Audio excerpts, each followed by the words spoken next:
I'm Beth Elliott and I'm the Community Engagement Manager within Public Engagement at the University of Cambridge, and we have commissioned and funded this project. I was interested in the title of Untold Stories because the title itself is a bit of a provocation. Are these stories untold, or are they not being listened to? Through the Untold Stories project, I set out to create a space for communities to explore their knowledge and the stories that they held and what they wanted to share. One of our main goals is to spark new collaborations where community knowledge is not only valued, but it's celebrated, and where community voices are not just heard, they lead the conversations. I'm James Norton and I work for NA Films. We've been commissioned to make a series of films for University of Cambridge Public Engagement for the Untold Stories project. Each one is different in its creative output, each one's different in the story it's telling, each one's different in the storytelling style, so the technique that's being used, and all those are kind of, everything about the films has been instigated or drawn from the actual people that we've worked with. And I think the power of storytelling is always underestimated in how useful it is to transfer and pass on knowledge. Humans use storytelling to navigate their world and to communicate. When people say the word knowledge, they always think of sort of knowledge that you have to learn somewhere like at university. But we always forget that we have an embedded knowledge that we can pass on and transfer, and storytelling is a very useful way to do that. I'm Sasha Lee and I'm the Project Director of Creative Fenland. We work all over Fenland, which is 200 square miles, and we decided to hone in on Fenland Orchard Project, mainly because it was evident that this was almost like a shared learning space for lots of other communities, so we've reached far and wide. Just to explain a little bit more why we chose the orchard, as I said, it would seem to be a magnet for other community groups to come together and work on the land, essentially. So part of those groups was the Orchard Care Home, so we were working with an elderly population, unearthing their stories and their histories, as well as the Church of England Orchard School in Wisbech. So we had broad spectrum of ages, and it quickly became an intergenerational piece of work where the focus seemed to go towards the transference of knowledge.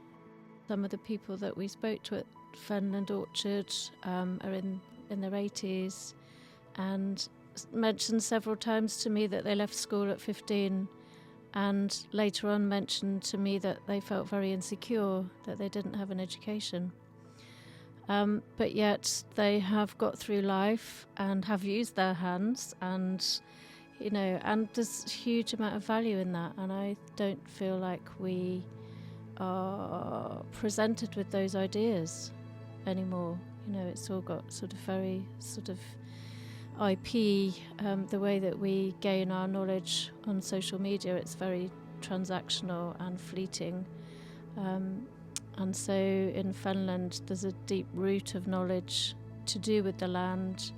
And again, I think there's value in everybody's experiences. And I think that's what this project has highlighted to me, is that any conversation with anyone, as you said, Beth, about just being human, is hugely valuable. I'm Louise Tan. I work for Cambridge Ethnic Community Forum. We have partnered with CB Mentoring and Cambridge Ladies Group in this Untold Stories project. We wanted to offer the opportunity as widely as possible, so we reached out to two groups with very different demographics. CB Mentoring supports Black and minoritised ethnic children and young people in Cambridge, primarily aged around 7 to 18. They offer educational, social and cultural development opportunities, as well as connecting families with broader community networks. And Cambridge Ladies Group is primarily a social group offering opportunities for support and friendship. They're open to women of all ages, ethnicities and religions, and they have members from all different nationalities. In particular, they have many South Asian members.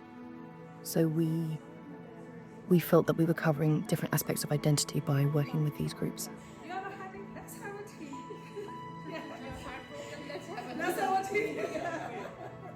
And I think for the groups that we worked with, it was more about self-knowledge, self-discovery and exploration through the sharing and understanding of self and family and history and identity and community and the connection that resulted in, connection to self and each other and, the wider community. So it's interesting that knowledge here isn't a transfer to others, it was more an exploration for self, I think.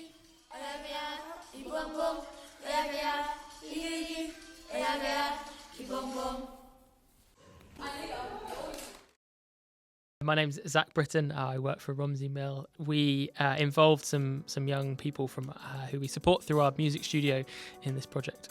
We feel like a lot of the time the work in the music studios, a lot of young people use that as an opportunity to share their stories, their experience, their understanding of the world, and it felt like that was a really good opportunity where that kind of thing was already happening to use this opportunity to create a film to kind of harness some of that. And one of the particular lads in the group had a particular passion for film, so we felt like they would kind of snap this opportunity up and really kind of dive in and get stuck into it. What's really interesting about the work that we do in the music studio, and a lot of our work is based on relationship, and you get to know the young people and they feel comfortable and they share, but actually sometimes even more comes out when they're writing lyrics. There's a passion and a kind of intensity that perhaps they don't share in a conversation that then perhaps comes out in the studio, and it's been really interesting to see their perspective, their understanding, their knowledge of Cambridge come out in that way, and as you say, they're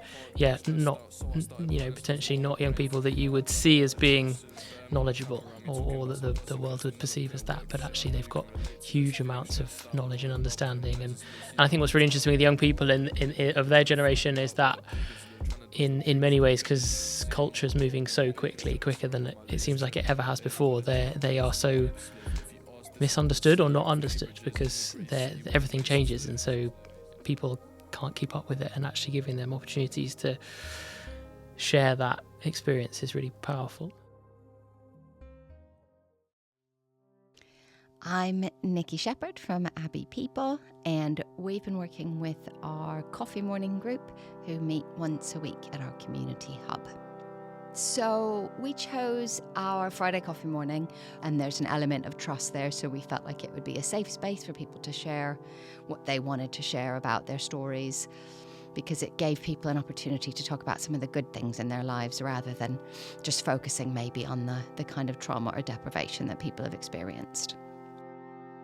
It's been a really interesting way for people to build deeper connections between each other, and I think it's been really freeing for some of the participants to have an opportunity to share their stories, and it's also been unexpectedly positive for some of the participants to hear each other's stories through the kind of editing sessions and things, and I think people have realised they're maybe not as alone as they thought they were.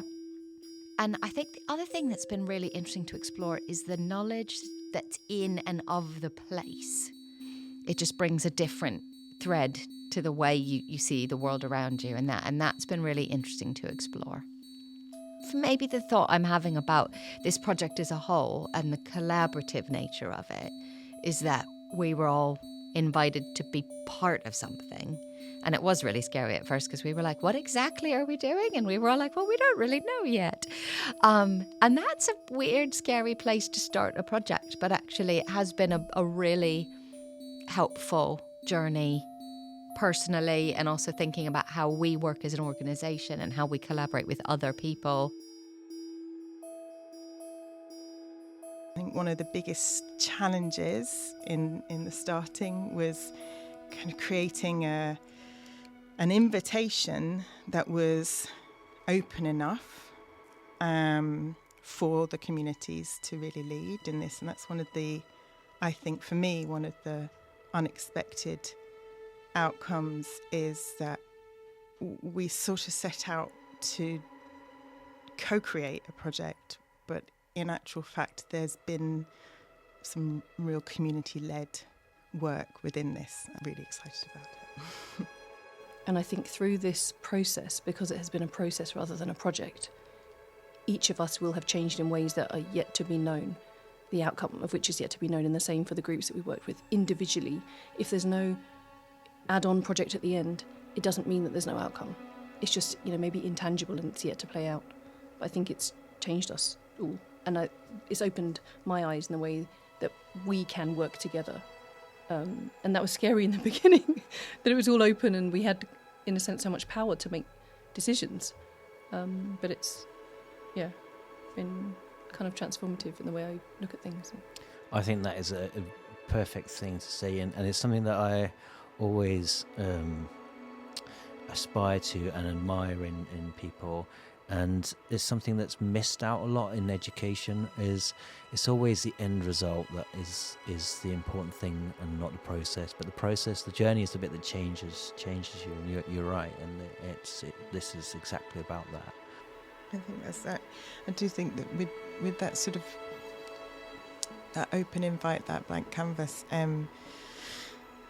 it's both a challenge and a strength of the project, which has enabled some of these unexpected outcomes.